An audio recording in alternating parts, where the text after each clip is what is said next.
found out my girlfriend had already picked the date of our wedding before we'd even agreed on whether we could afford to get married. And the worst part wasn't the date. It was the spreadsheet her mother accidentally sent me afterward. A spreadsheet with my salary projections, my future inheritance, and a line labeled, "Target transfer amount after PhD completion." That was the moment I realized they weren't waiting for me to become family. They were waiting for me to become liquid. I was 26 years old when all of this happened, halfway through a PhD program in biomedical engineering, permanently exhausted, living off caffeine, frozen meals, and academic anxiety like every other graduate student I knew. My name's Daniel Harper. At the time, I thought my life was finally starting to come together. I had a clear career path, a stable relationship, and someone I genuinely believed I might spend the rest of my life with. Looking back now, I think that's why the whole thing hurt so much.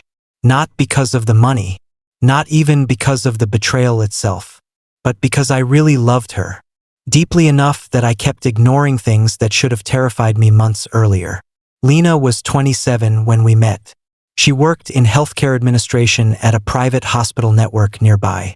Calm, organized, beautiful in that effortless way that makes other people seem louder beside her. She was the kind of woman who remembered tiny details about people. Favorite snacks, coffee orders, important dates. When we first started dating, she honestly felt like peace to me, especially during the chaos of graduate school.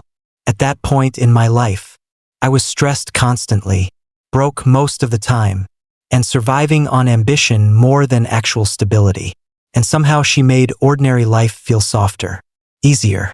We'd grocery shop together on Sundays, watch terrible reality TV while I answered emails, split cheap takeout on my apartment floor because neither of us felt like cooking.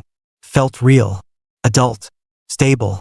Which is why it took me so long to realize our relationship had slowly stopped being about us and started becoming about my future earning potential instead. Lena was smart. That's probably the first thing that pulled me in. Not just academically smart, although she was that too. We met at a university mixer.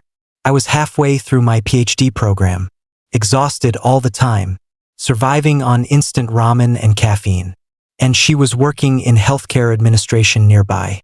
We talked for almost 3 hours that night, mostly about stupid stuff, movies, bad professors, childhood foods. I remember going home thinking she felt easy to talk to in a way that scared me a little. And for a long time, things genuinely felt good. She met my friends. I met hers. We traveled together a few times. Cheap trips mostly. Little weekend road trips where we split motel costs and argued over playlists. We built routines together, grocery shopping on Sundays, calling before bed every night, sending each other dumb TikToks during work hours. The relationship felt stable. I'd been with Lena for about a year and a half when everything finally exploded. Looking back now, I think the signs were always there. Tiny things. The kind of things you brush aside because you're in love and because people online always tell you relationships require compromise. Communication, understanding, cultural sensitivity, all the mature words. And I tried. God, I tried harder than I've ever tried in any relationship in my life. Which is why the first conversation about the bride price hit me so hard. First, I honestly thought she was joking. We were sitting at her apartment eating takeout when she brought it up casually, like she was mentioning weather. So eventually, when we get married, there's something important in my culture called bride price. I nodded because I knew what it was generally. My own culture technically had versions of it too, though nobody around me really practiced it seriously anymore. Usually symbolic amounts, ceremonial, a few $1,000s exchanged between families, then quietly returned through wedding gifts or support. So I said, "Yeah, I've heard of that." Then she said, "My mom's probably going to ask for around 180,000. I actually laughed, not because I wanted to insult her. My brain literally processed it as impossible, like hearing someone say rent costs $2 million a month. I remember smiling and saying, "Wait, you mean 18,000? And her face changed immediately. "No, 180. I stopped chewing. I honestly thought maybe she meant their currency converted weirdly or maybe she was exaggerating. But no. She started explaining it seriously. About honoring her family. About protecting women financially. About how marriage impacts women more heavily than men. Especially if children are involved. I listened. I really did. And honestly, some of the reasoning made sense in theory. I understood wanting financial security. I understood tradition. I understood wanting a husband who takes marriage seriously. But $180,000? At 26? As a PhD student? I think I just stared at her for a solid 10 seconds before saying, "That's a lot." And immediately she got defensive. "You're reacting disrespectfully." I remember feeling confused because I genuinely wasn't trying to insult her culture. I was shocked by the number, not by the existence of the tradition itself. So I tried to recover. I asked questions calmly, like how the amount was determined, whether families negotiated, whether there was flexibility. But the more questions I asked, the more tense she got. Finally she said, "If it's too low, my family would lose face." That phrase came up a lot afterward. Lose face. Extended family expectations. Community expectations. Social perception. And I think that was the first moment where I realized this wasn't just between me and her. It felt like there were invisible audiences sitting around our relationship grading me. After that night, the topic disappeared for a while. Months, actually. And life returned to normal on the surface. But looking back now, I think that conversation quietly changed everything. Because after that, money started appearing in conversations constantly. Not aggressively at first, just little comments. Like when we passed expensive houses. One day we need something at least this size. Or when discussing vacations. We should enjoy traveling now before we have kids and responsibilities. Or when I mention student debt. You really need to think more long-term financially. None of these comments were terrible individually. Honestly, they sounded reasonable, adult even. But together, they started making me feel evaluated, measured, like I wasn't just a boyfriend anymore. I was a financial forecast. The weirdest part was that Lena herself wasn't materialistic in obvious ways. She didn't demand luxury gifts. She didn't post flashy things online. She actually lived pretty modestly. But her family? Different story. The first time I met her mother, I knew immediately I was being interviewed. Her mom smiled a lot, but every question had weight behind it. How long is your PhD? What industry will you enter afterward? What are average salaries? Do your parents own property? Do you plan to stay in America? Even the way she asked things felt strategic. Not rude exactly, just calculated. And Lena didn't seem bothered by it at all. At one point her mom actually said, "A man must be able to provide stability before marriage." I nodded politely because what else was I supposed to do? But later that night I told Lena her mom seemed intensely focused on finances. And Lena just shrugged. She's protective. Then came the wedding examples. Her cousins. Her family friends. People I'd never met. This couple paid this amount. That husband bought them a house first. That man gave her family gold. I started hearing these stories constantly. And slowly, without realizing it, I began feeling like I was falling behind some competition I never signed up for. The thing is, I loved her enough that I kept trying to rationalize everything. I told myself cultural differences were normal. I told myself relationships require sacrifice. I told myself maybe I was the one being too individualistic or too westernized or too financially cautious. So I stayed patient. Then about 8 months ago, things started getting more serious between us. Marriage conversations became regular. Future planning, kids, where we'd live. And naturally the bride price topic returned. This time it was more concrete. Not hypothetical anymore. One night she sat me down and said her mother wanted an answer about whether I was serious. I asked what serious meant. And she said, serious enough to prepare financially. I already knew what that meant. So I took a deep breath and tried being completely honest. I explained my situation carefully. I had 3 years left in my PhD. My savings were decent for a student, but nowhere near life-changing. After graduating, I'd probably spend years building financial stability, especially because I didn't come from wealth. My parents were comfortable but not rich. They definitely did not have an extra $100,000 lying around. I told her I wasn't rejecting marriage. I wasn't rejecting commitment. I just physically could not justify spending that amount anytime soon. And I'll never forget what she said next. Well, maybe you shouldn't think of it as spending. I asked what she meant, and she said, "You're securing your future family." That sentence sat weirdly with me, because it sounded less like love and more like investment language. Still, I tried compromising. I said maybe we could negotiate a lower amount. She looked genuinely offended. Do you know how humiliating that would be for me? Again with humiliation. Again with appearances. And honestly, I started feeling trapped. Because any concern I raised somehow became an attack on her worth, her family, or her culture. There was no room for practical discussion without emotional consequences. Around this time, my friends started noticing I seemed stressed constantly. My roommate especially. One night, we were drinking cheap beer in our apartment while I vented about everything.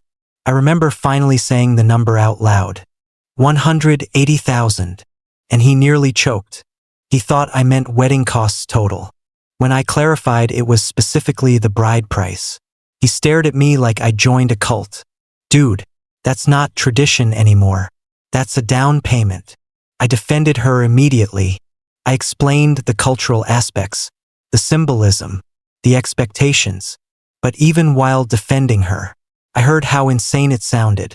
Then came the conversation that changed the tone of our relationship permanently. About a week after my roommate conversation, Lena asked me if I'd spoken to my parents about contributing financially. I said yes, which was technically true. I'd mentioned the situation before, and my parents were horrified by the amount. My dad literally thought I was joking.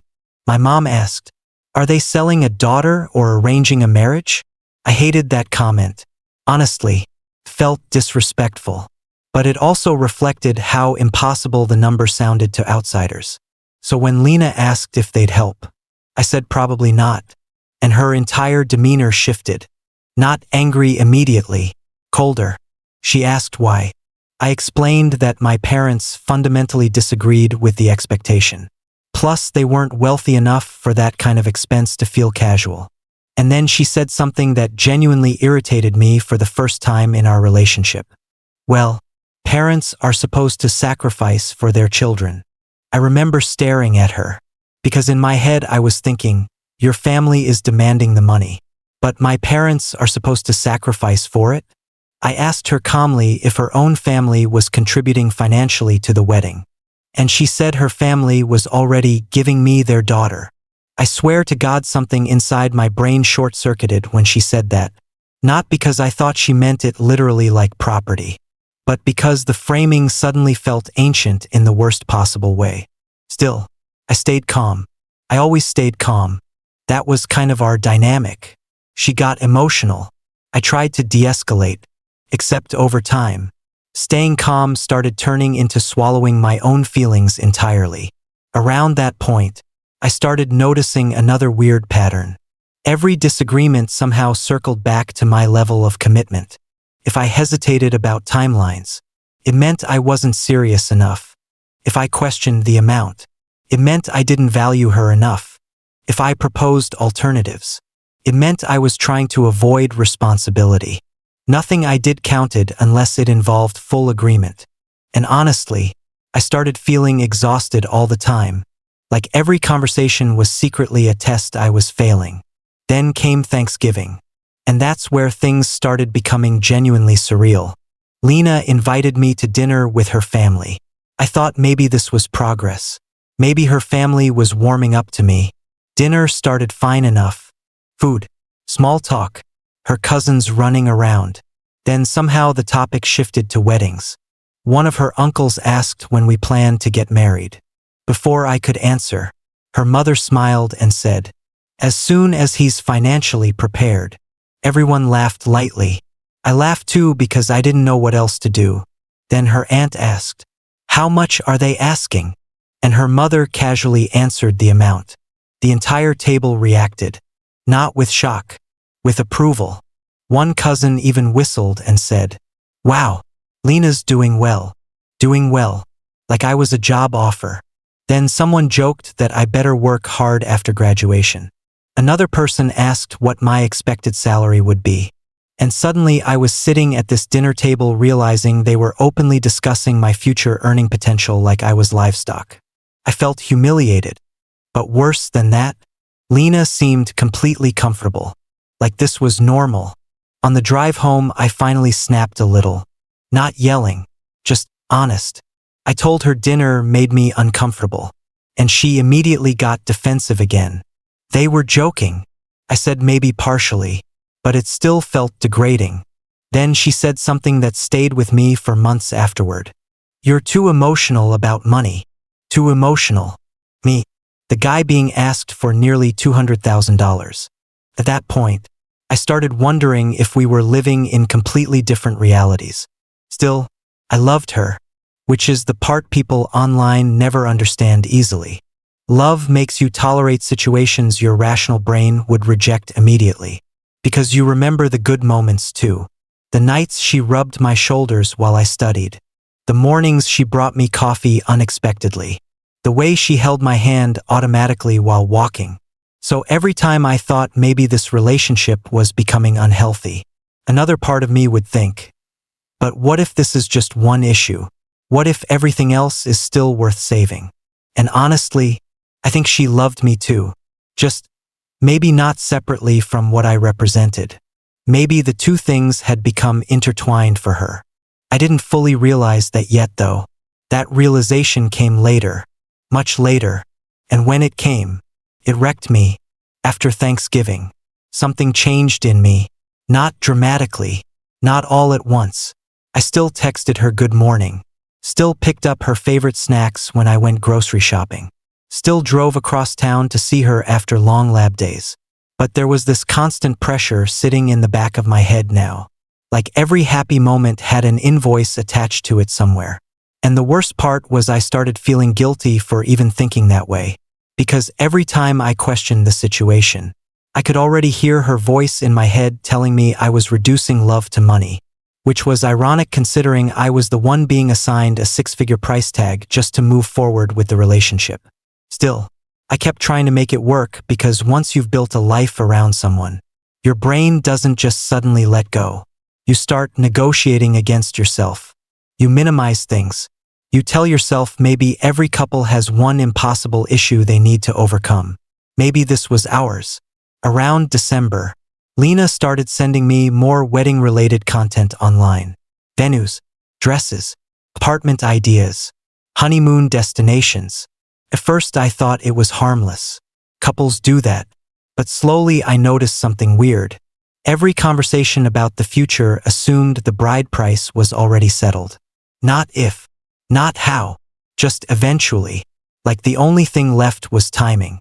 One night she showed me this luxury apartment complex downtown and said, "Imagine us here after marriage." I remember staring at the rent price in the listing and almost laughing because in my head I was calculating how many decades of ramen noodles and financial suffering would be required to survive both the bride price and that apartment. But instead of saying that, I just said, "Looks nice." She looked at me and immediately asked, "Why do you sound unenthusiastic?" And there it was again. The test. Every reaction became evidence. If I hesitated, it meant I wasn't committed enough. If I wasn't excited enough, it meant I didn't truly want a future with her. I started feeling like I had to perform emotional certainty constantly or risk another argument.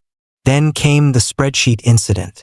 And honestly, that's probably where the relationship actually died even if we technically stayed together afterward.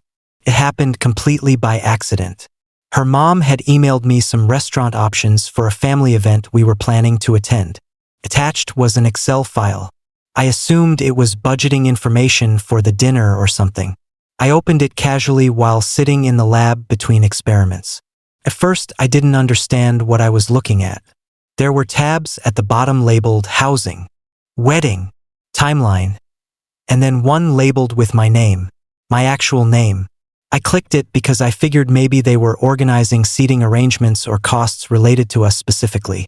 Instead, I saw projected salary estimates based on my degree field, estimated yearly earnings after graduation, estimated savings accumulation after 5 years, potential inheritance assumptions based on property ownership records from my hometown.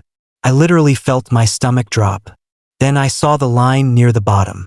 Target transfer amount after PhD completion, $180,000. Underneath it was another line. Possible negotiation floor, $100K. I just sat there staring at the screen feeling physically sick. Because suddenly every conversation from the last year rearranged itself in my head. The questions from her mother, the salary discussions, the comments about my parents' assets. It wasn't random curiosity. They had literally built a financial model around me. I closed the laptop immediately because my hands were shaking. For about an hour, I just wandered around campus trying to calm down. Part of me wanted to believe I was overreacting. Maybe this was normal planning in their family. Maybe I was interpreting it unfairly. But another part of me felt deeply violated. Like I'd accidentally discovered I wasn't being viewed as a person anymore. I was being evaluated like a long-term investment portfolio. That night, I confronted Lena about it carefully. I didn't want to explode emotionally because I genuinely wanted to understand. I asked her why her family had spreadsheets tracking my future earnings. The second I mentioned the spreadsheet, her face changed instantly. Not guilt exactly, more annoyance. Like I'd stumbled into something private I wasn't supposed to see yet. She immediately said, "That wasn't meant for you," which honestly made it worse. I asked if she knew about it. She hesitated for maybe half a second too long before saying yes. Then she tried explaining it away. "My family is just financially organized." Financially organized. I remember actually laughing a little because the phrasing sounded absurd.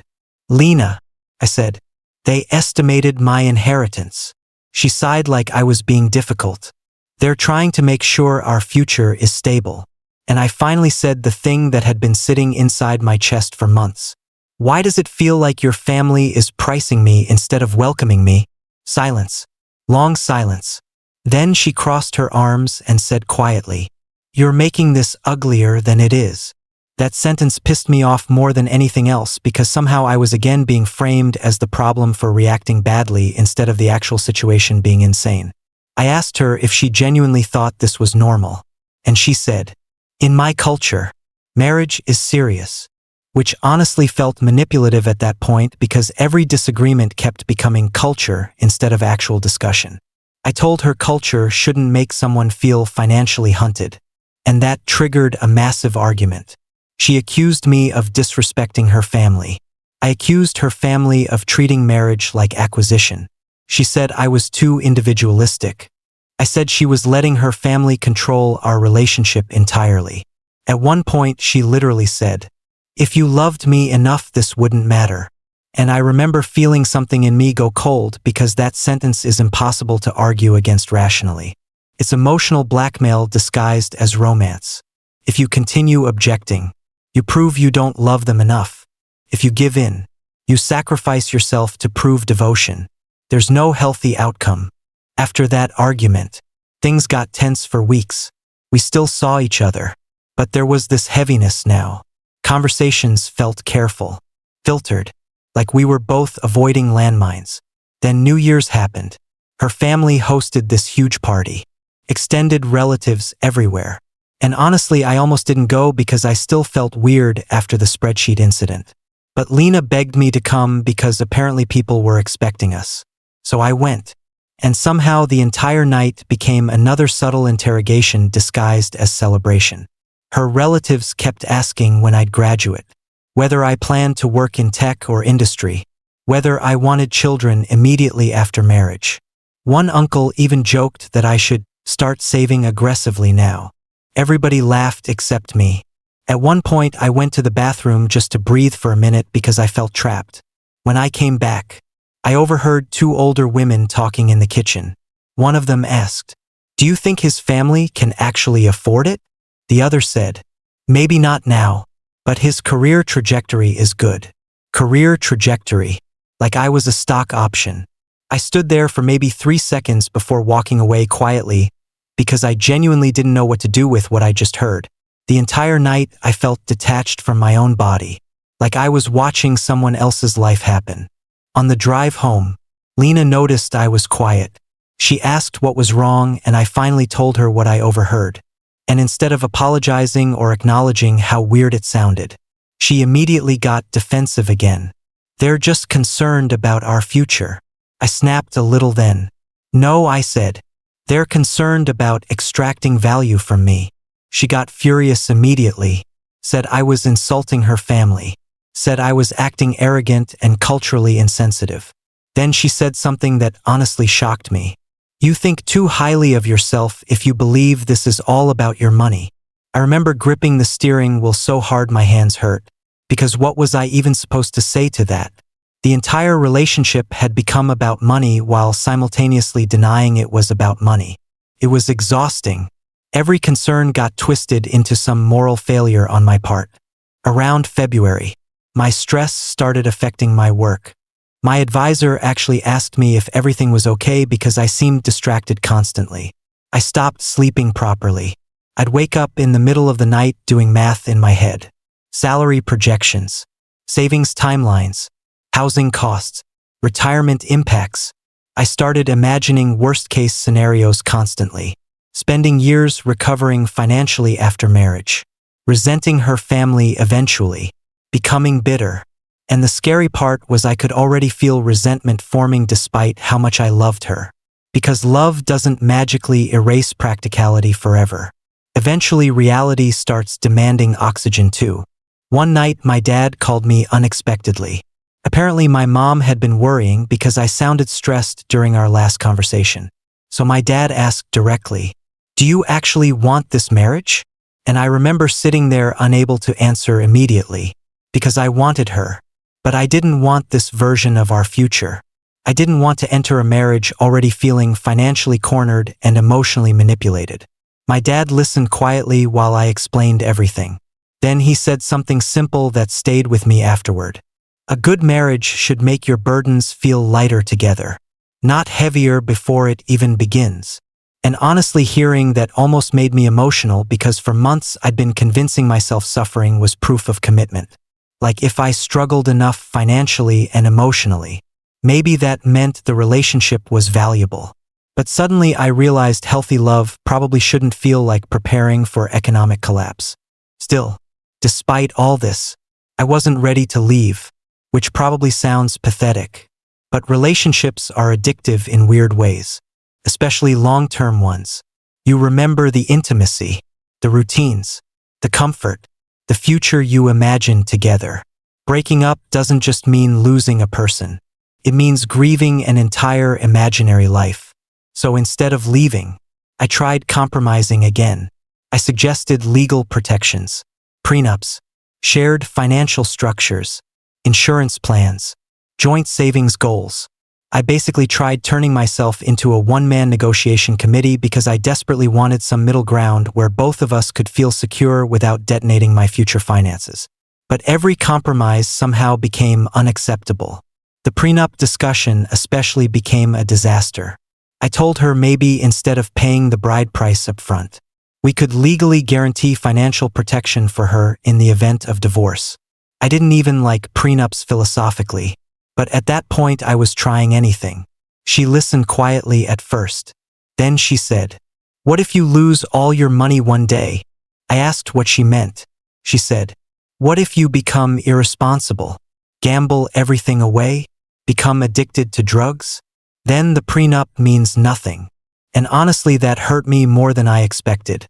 Because beneath the practical concern was this underlying assumption that I could become some unstable disaster at any moment. I asked her directly, "Do you actually trust me?" She got frustrated and said I was taking it personally instead of practically. But how was I not supposed to take it personally? We were discussing marriage while simultaneously preparing for me to potentially become a degenerate criminal gambler. Felt insane. Then came the conversation about net worth. The conversation that eventually ended everything. We were sitting in her apartment one night going through hypothetical timelines again. By then I was emotionally exhausted already. She asked what my estimated net worth would be right after graduation.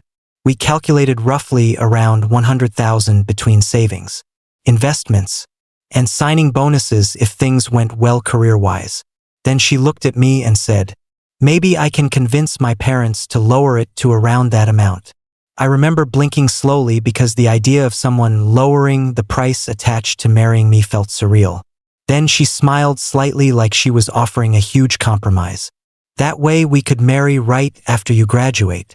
And that's when I made the mistake that apparently destroyed the relationship permanently. I said, "Even then I'd still need time before spending that much. I can't spend my entire net worth immediately and restart from zero."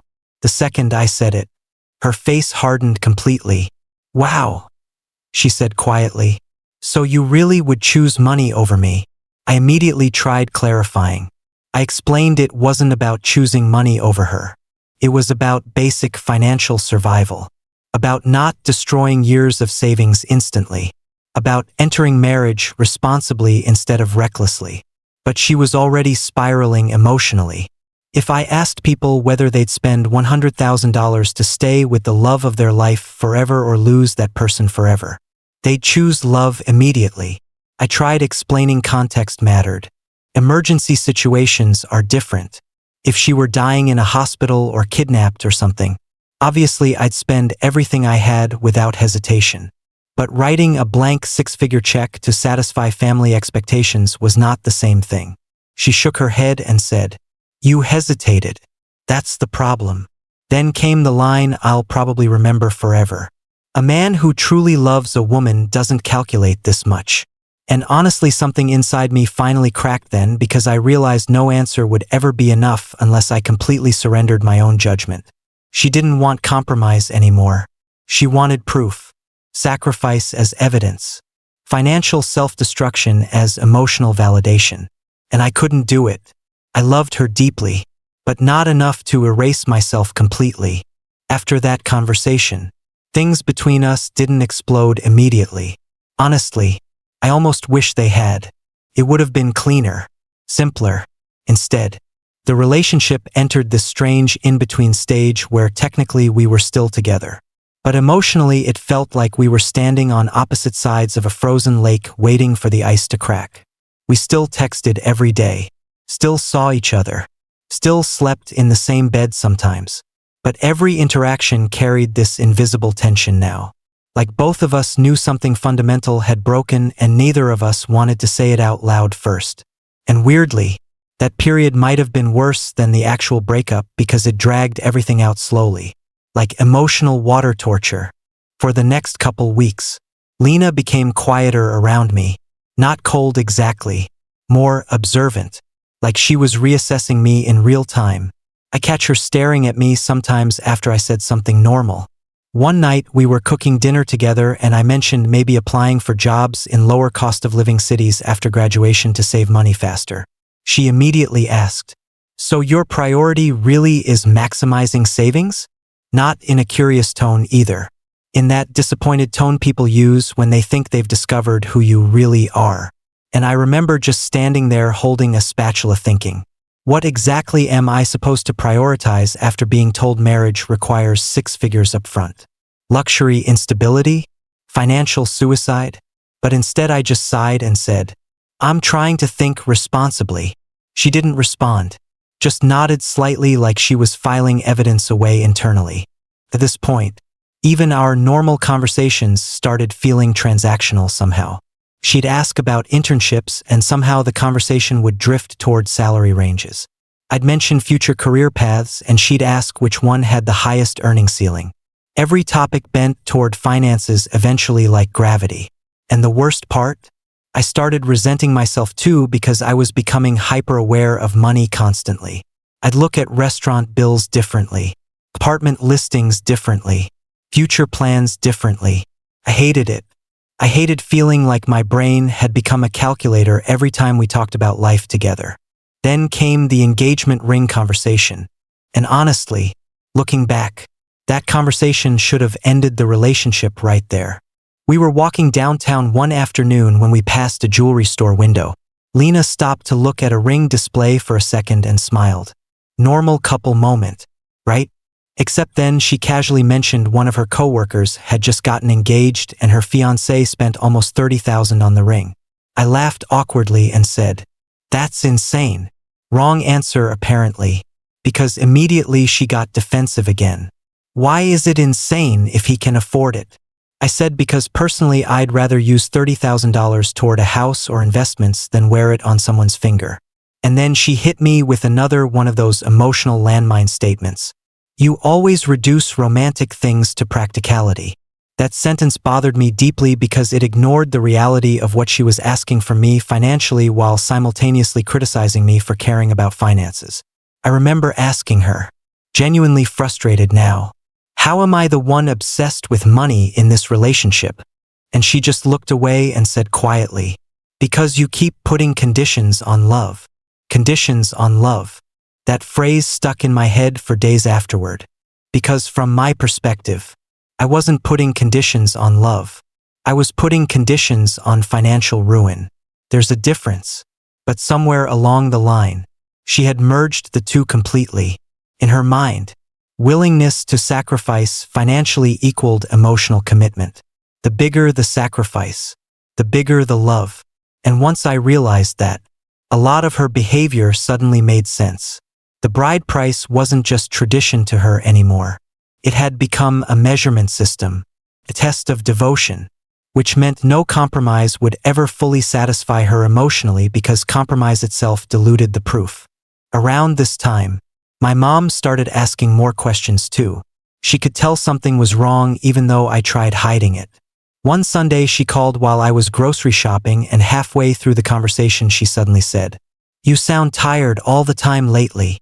I remember standing in the cereal aisle staring at boxes while trying not to emotionally collapse in a supermarket. I finally told her everything. The spreadsheet, the negotiations, the arguments, the comments about choosing money over love. My mom stayed quiet for a long time afterward. Then she asked softly, "Do you still feel emotionally safe with her?" That question hit me harder than I expected because honestly, no, I didn't. Every conversation felt like walking through a minefield where any practical concern could suddenly become proof I was selfish or inadequate or incapable of love. I told my mom I still loved Lena deeply though, and my mom said something that honestly changed how I viewed the relationship afterward. Love without emotional safety eventually turns into anxiety. I kept thinking about that sentence afterward because it described exactly how I felt. Not secure, not excited about the future. Anxious, constantly anxious. A few days later, Lena invited me to dinner with one of her close friends and her husband. Apparently they'd recently gotten married through the same cultural traditions, and she thought it would help me understand, which already sounded ominous. But I went because at that point I still desperately wanted to fix things somehow. Dinner started normal enough. Her friend was actually really nice, funny too. But eventually the topic shifted toward marriage traditions and suddenly I felt like I was sitting through a sales presentation. Her friend started talking about how meaningful the bride price process was because it proved the husband was serious. The husband nodded along proudly and said, "Honestly, if a man truly values a woman, he shouldn't hesitate." There it was again. Hesitation equals insufficient love. Everything kept reducing down to that simplistic equation. I asked carefully whether they ever worried about financial strain afterward, and the husband actually laughed and said, "Debt disappears. Family is forever." Which sounds romantic until you realize most people saying things like that aren't the ones sacrificing six figures during a cost of living crisis. Then came the moment that made me genuinely uncomfortable. Lena's friend asked casually, "So how much are you offering?" Offering. Like we were negotiating livestock.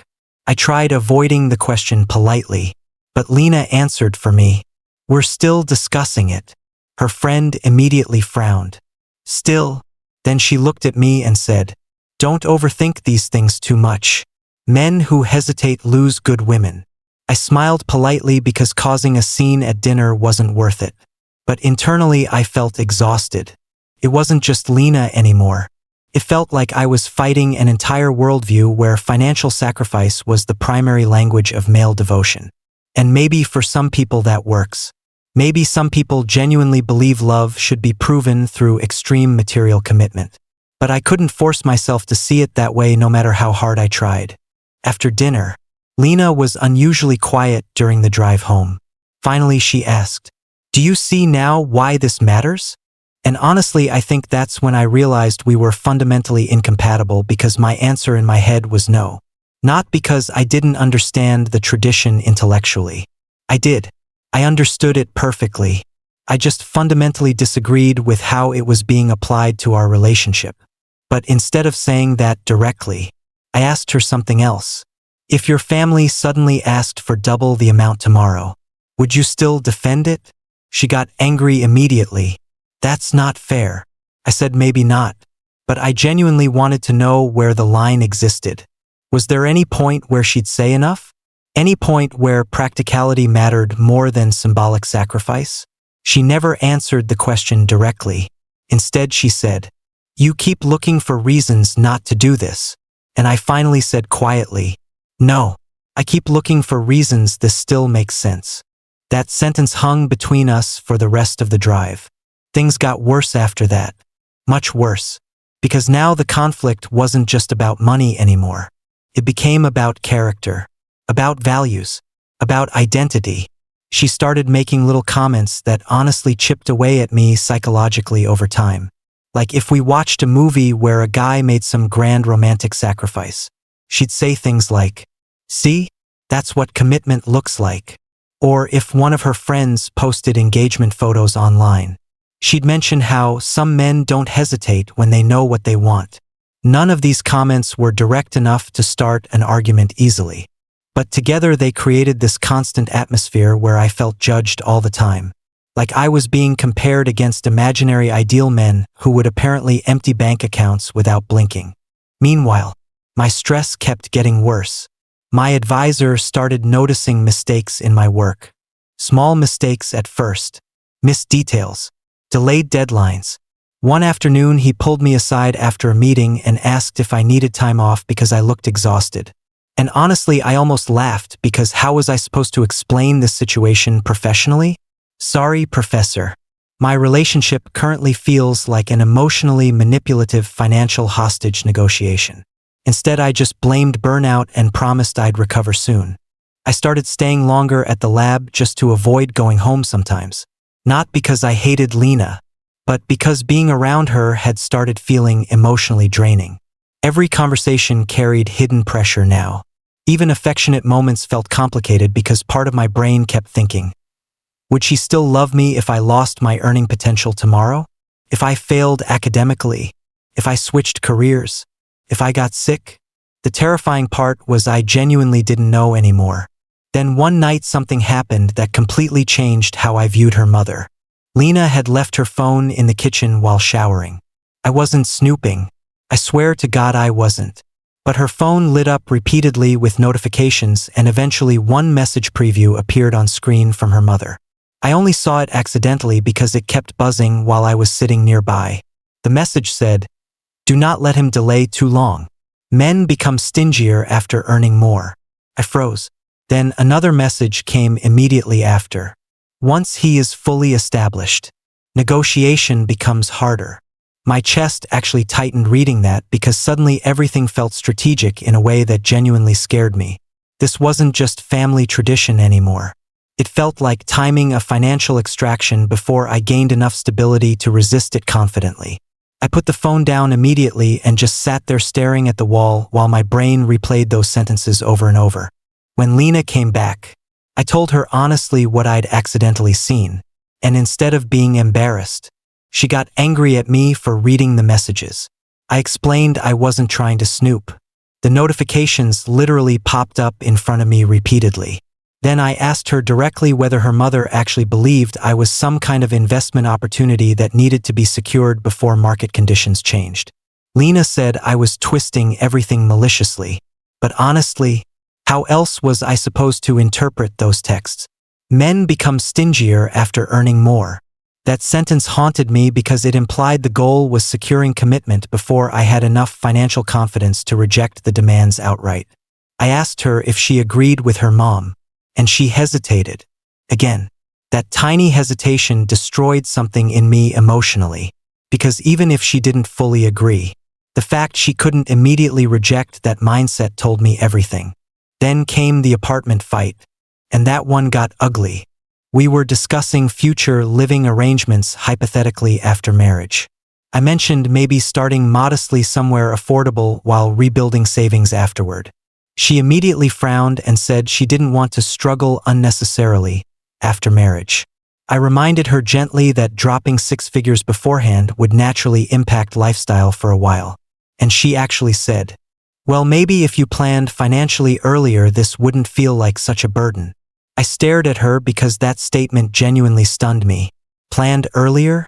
I was 26, in graduate school. Most people my age were worried about rent and student loans, not preparing ceremonial transfers equal to a house down payment. I said that calmly, and she replied, "Other men figure it out." That sentence detonated the conversation instantly, because at that point it wasn't about cultural expectations anymore. It became personal inadequacy. I asked her what other men even meant. Rich men? Men with wealthy parents? Men entering arranged marriages? Men taking on crushing debt? She said I was becoming defensive. I said maybe because I felt constantly compared against impossible standards. Then she said the sentence that honestly changed everything permanently for me. "I think the real problem is you want all the benefits of having a wife without paying the cost of commitment." I remember feeling physically cold after hearing that, because suddenly marriage wasn't being framed as partnership anymore. It was transaction language again. Cost, payment, benefits, and for the first time in the relationship, I genuinely felt angry instead of hurt. I asked her quietly, "Do you hear yourself right now?" She immediately started crying. Said I was making her feel materialistic and cruel, which made me feel insane because I wasn't the one assigning dollar values to relationships. But somehow every conflict ended with me comforting her for reacting badly to situations that were hurting me. At that point, I started emotionally withdrawing without realizing it. Calls became shorter, visits less frequent. I stopped talking enthusiastically about the future because honestly I couldn't picture one anymore without anxiety attached to it. And I think she sensed that too because she started becoming more clingy emotionally, more affectionate suddenly, more nostalgic. She'd bring up old memories randomly, talk about how happy we used to be. And honestly that almost made it worse because it reminded me this relationship didn't start toxic. We genuinely loved each other once in a simple, healthy way. Somewhere along the line, family expectations and financial symbolism slowly poisoned everything until neither of us recognized the relationship anymore. Then one night, after weeks of tension, she asked me directly, "If my family dropped the bride price completely tomorrow, would you still marry me?" And without hesitation I said yes. Immediate yes, because despite everything, I still loved her deeply. But instead of feeling reassured, she looked devastated. At first I didn't understand why. Then she whispered, "So it really is just about the money." And that was the moment I realized we had been speaking entirely different emotional languages for months. To me, removing the financial pressure meant we could finally focus on love and partnership again. To her, removing it removed the proof, the sacrifice, the validation. She didn't just want marriage. She wanted visible evidence that I valued her above everything else materially. And no amount would ever feel symbolic enough once that became the emotional foundation. I remember sitting there exhausted beyond words while she cried quietly beside me. And for the first time, instead of trying to fix it immediately, I just felt empty. Because deep down I finally understood something terrifying. Even if I somehow paid the money eventually, this dynamic would never stop. There would always be another test, another proof, another emotional equation where sacrifice measured love. and I didn't think I could survive a lifetime of constantly proving myself through depletion. After that conversation, something inside me stopped fighting. Not because I suddenly didn't love her anymore. Honestly, that would have made things easier. I still loved her. I still knew exactly how she took her coffee. Still instinctively reached for my phone whenever something funny happened during the day because part of my brain still wanted to tell her first. But emotionally, I think I finally hit a wall. The constant defending myself. The constant proving. The constant feeling that practical concerns made me morally defective somehow. I was exhausted in a way sleep couldn't fix anymore. For the next week or so, we barely talked about the future. It was almost peaceful in a weird, artificial way. We watched movies, ordered food, pretended everything wasn't collapsing underneath us. And honestly, those moments hurt the most because they reminded me why I stayed so long. Lena wasn't some cartoon villain. She could be incredibly warm, thoughtful, funny. There were nights where she'd curl up next to me and laugh at stupid videos for hours, and I'd think maybe we were going to survive this somehow. Maybe love would eventually outweigh the pressure from her family. Maybe one of us would bend enough to make it work. But reality kept finding its way back into the room. One afternoon, I got an email confirming I'd advanced to the final stage for a really competitive internship program tied to my field. It was huge news. The kind of opportunity that could genuinely shape my career trajectory after graduation. I was excited for the first time in months. Actually excited. I called Lena immediately because despite everything, she was still the person I wanted to share good news with first. First, she sounded happy too. "Oh my God, that's amazing." We talked for a couple minutes about the opportunity, the city, the potential salary range afterward if it turned into a full-time offer. Then suddenly her tone shifted slightly.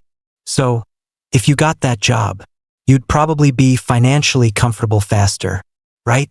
And I swear to God my excitement died instantly. Not because the question itself was evil. Rationally, it made sense. But emotionally, after everything we'd been through, it felt like every achievement I had immediately got converted into financial calculations again. Like I wasn't allowed to simply have a win. It had to become relevant to the negotiation. I remember going quiet for a second before saying, "I guess eventually." Then she said, "See, maybe this is all working out for a reason." And that was the moment I realized she still fundamentally believed the problem was timing, not the actual dynamic itself. In her mind, once I earned enough, everything would magically become fine. But she didn't understand that the money itself had stopped being the main issue months ago. The issue was what the entire process had revealed about our relationship. That night, I sat alone in my apartment thinking about the last year and a half. Really thinking, not just emotionally reacting.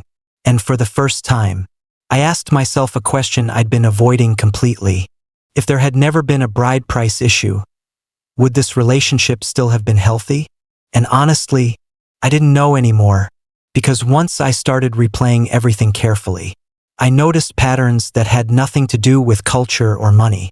The guilt tactics, the emotional tests, the way every disagreement became proof of insufficient love. The way my concerns were constantly reframed as personal failings instead of legitimate discussion points. Even if the number had been $5,000 instead of $180,000. Would we still eventually have ended up here somehow? Different issue. Same dynamic? That realization scared me, because it meant maybe I wasn't just rejecting a tradition anymore. Maybe I was confronting the possibility that the relationship itself had become emotionally unhealthy long before either of us admitted it. A few days later, things finally exploded for real. Lena invited me over to her apartment for dinner. Her tone on the phone sounded strangely formal. Calm in that overly controlled way people sound when they've rehearsed conversations in their head already. The second I walked in, I could feel the atmosphere immediately. No music, no TV. She looked nervous. And sitting on the kitchen counter was a folder. An actual folder. I remember staring at it while taking my shoes off and already feeling dread in my stomach. We sat down. She took a deep breath. Then she said, "I talked to my parents again." Immediately my chest tightened. She opened the folder and started pulling out papers. Budget projections, wedding timelines, savings plans, estimated post-graduation income models. I genuinely felt like I was having an out-of-body experience. Then she said, "We came up with a compromise. We, not us, we, meaning her family." Apparently the new proposal was this: 100,000 upfront after graduation. Another 80 spread over several years to reduce pressure. I just stared at her. She actually looked hopeful, like she expected me to finally feel relieved. And honestly, that moment might have been the saddest part of the entire relationship, because I realized she genuinely did not understand why I was hurting anymore. Somewhere along the line, our emotional realities completely stopped overlapping. I asked quietly, "Lena, do you hear how insane this sounds?" And immediately her face hardened again. "There you go again." I said no. Seriously. I wanted her to step outside the situation for 1 second and imagine hearing this story from someone else. A 26-year-old graduate student being asked to commit nearly $200,000 just to get married. Negotiated in installments like a mortgage payment. She interrupted me. "It's not just to get married." I asked, "Then what is it?" And she said something I'll never forget. "It's to prove that you're willing to sacrifice for us." There it was. Finally said out loud directly. Not security. Not practicality. Proof. Sacrifice as proof. And suddenly everything clicked into place so hard it almost made me dizzy. The reason no compromise ever satisfied her emotionally was because compromise reduced the sacrifice. And if sacrifice was the actual point, then practicality would always feel emotionally disappointing to her. I leaned back in my chair and just looked at her for a long moment. Then I asked softly, "How much suffering would finally convince you that I love you?" She looked stunned. I continued before she could answer. "Seriously, what's the number? What's the line? If I emptied my savings completely, would that finally prove it? If I delayed buying a home for 10 years? If I financially crippled myself before 30? At what point do I finally pass the test?" She started crying almost immediately. And for the first time in our relationship, I didn't rush to comfort her. Not because I wanted to hurt her. I just couldn't anymore. I was emotionally exhausted. She kept saying I was twisting everything, that I was making love sound transactional. And I remember laughing bitterly because that was exactly what I'd been trying to say for months. The relationship had become transactional. But somehow I was always the villain for noticing it. Then she said the sentence that finally ended everything. "If you really loved me, none of this would matter." And something inside me just went still. Not angry, not emotional, just still. Because after months of fighting, compromising, doubting myself, questioning my own values, I suddenly understood something with complete clarity. Nothing was ever going to matter except unconditional surrender. Not communication. Not compromise, not mutual understanding, not partnership, just surrender. I remember looking at her and realizing I couldn't picture spending the rest of my life proving my love through self-erasure. So I said quietly, "Then maybe I don't love you the way you need." Silence. Absolute silence. She stared at me like I'd slapped her. Then she whispered, "Wow." I nodded slowly, because honestly, yeah, wow. After everything, that was the truth. I loved her deeply, but not in the specific destructive way she wanted to define love. And apparently that made me insufficient. She asked me if I was seriously giving up over money. I told her no. "I'm giving up because I don't think you see me as a partner anymore." She immediately denied that. But I kept going because once I started talking, months of buried emotions started coming out all at once. I told her I felt evaluated constantly, measured constantly, compared constantly. I told her I felt like every future success of mine had become preclaimed emotionally by her family. I told her I was tired of every disagreement becoming proof I didn't love her enough. And finally I said the thing I'd been afraid to admit out loud even to myself. "I don't feel emotionally safe with you anymore." That one hit her hard. I could see it immediately. Because unlike the money arguments, That wasn't something she could easily frame as cultural misunderstanding. That was relational, personal, real. She asked quietly, "You think I'm manipulating you?" I took a long breath before answering. "I think you've tied love to sacrifice so tightly that you don't even realize how much pressure you put on people emotionally." She started crying harder after that. And honestly, part of me wanted to take everything back immediately because seeing someone you love cry like that is brutal. But another part of me knew if I backed down again, we'd just repeat this cycle forever. Then came the final turn. She suddenly asked, "So what now?" And I realized I didn't know, because despite everything, I still didn't actually want to lose her. I just couldn't survive the relationship in its current form anymore. I asked if she genuinely believed we could move forward without the bride price issue destroying us eventually. Long silence. Then she asked, "Would you ever be willing to do it?" And there it was.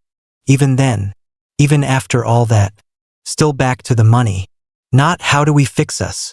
Not how do we rebuild trust? Just whether I'd eventually comply. And honestly, that answer told me everything. So I stood up slowly, and I said, "I think we both already know this isn't going to work." She looked panicked immediately, like suddenly the breakup became real for the first time. She started crying harder and saying we were just stressed and emotional and overwhelmed. She said relationships require sacrifice. She said every couple fights about money eventually. And maybe she was right partly. But this wasn't just fighting about money anymore. This was about what love meant fundamentally to each of us. To her, love meant proving devotion through sacrifice. To me, love meant building stability together without constantly testing each other's worth. Neither of us was fully evil. We were just incompatible in a way that became catastrophic over time. I remember grabbing my jacket while she followed me toward the door crying. Then she said one final thing that honestly hurt more than all the arguments combined. "I defended you to my family for so long." Defended me, like I was an underperforming applicant. And I think that was the exact moment my remaining hope finally died. Because even then, after everything, she still viewed this through the lens of negotiation and approval. I looked at her for a long time before saying quietly, "I never wanted to be defended. I wanted to be accepted." Then I left. The drive home felt surreal. No dramatic music. No movie moment. Just empty roads and complete emotional numbness. I kept expecting myself to cry. Instead, I just felt exhausted. Like I'd been carrying something unbearably heavy for months and finally put it down. Except now my entire body hurt afterward. That first week after the breakup was awful. Absolutely awful. People always act online like leaving toxic relationships feels empowering immediately. Sometimes it doesn't. Sometimes it feels like withdrawal. I kept reaching for my phone instinctively. Kept thinking about texting her whenever something happened. I'd wake up in the middle of the night remembering random good memories and suddenly questioning everything again. Maybe I was too stubborn. Maybe I should have compromised more. Maybe love does require irrational sacrifice sometimes. I replayed every argument in my head endlessly. Then about 2 weeks later, something happened that completely shattered the guilt I'd been carrying. One of Lena's cousins messaged me privately. Apparently word about the breakup had spread through the family already. At first I thought she was reaching out to criticize me. Instead, she apologized. Actually apologized. She said quietly that several people in the family privately thought the amount was unreasonable too. But nobody challenged Lena's mother directly because she was extremely controlling about appearances and status. Then she told me something that genuinely stunned me. Apparently another guy before me had also left over the same issue years earlier. Not the exact same amount, but same dynamic. Escalating expectations, emotional pressure, family involvement. I just sat there staring at the messages feeling physically sick. Because suddenly I realized this wasn't some tragic, unique incompatibility that appeared out of nowhere. This was a pattern. And somehow that realization hurt and relieved me at the same time. The cousin also told me something else. According to Lena's mother, a high bride price reflected the daughter's value socially. Lower amounts became gossip topics among extended family and community circles. So part of this was never really about me specifically at all. It was reputation economics disguised as tradition. That realization changed everything for me emotionally. Because for months I'd been torturing myself wondering whether I simply failed some moral test of love.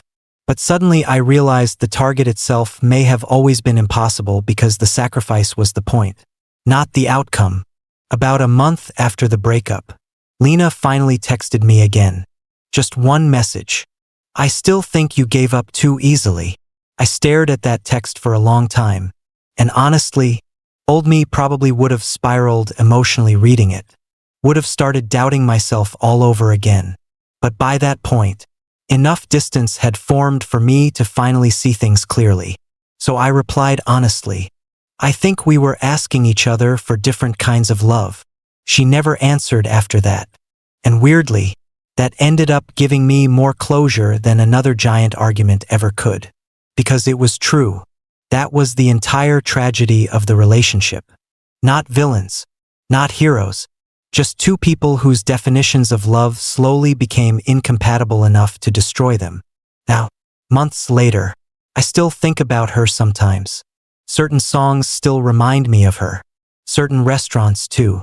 And honestly, part of me probably will always love the version of us that existed before all this poisoned everything. But I also know something now that I didn't understand back then. Love should not require you to constantly prove your worth through suffering. A relationship should not feel like surviving an endless series of emotional loyalty tests. And if someone keeps demanding bigger sacrifices just to feel secure, eventually you stop being a partner and start becoming fuel. So yeah, that's the story. And honestly, even now, part of me still wonders sometimes whether I was the asshole. But another part of me knows I probably saved myself years of resentment, anxiety, and emotional exhaustion by walking away when I did. What does the internet think? Thanks in advance for your responses. If you think IATH, please tell me. I won't be offended. Just please make sure to explain why you think IATH.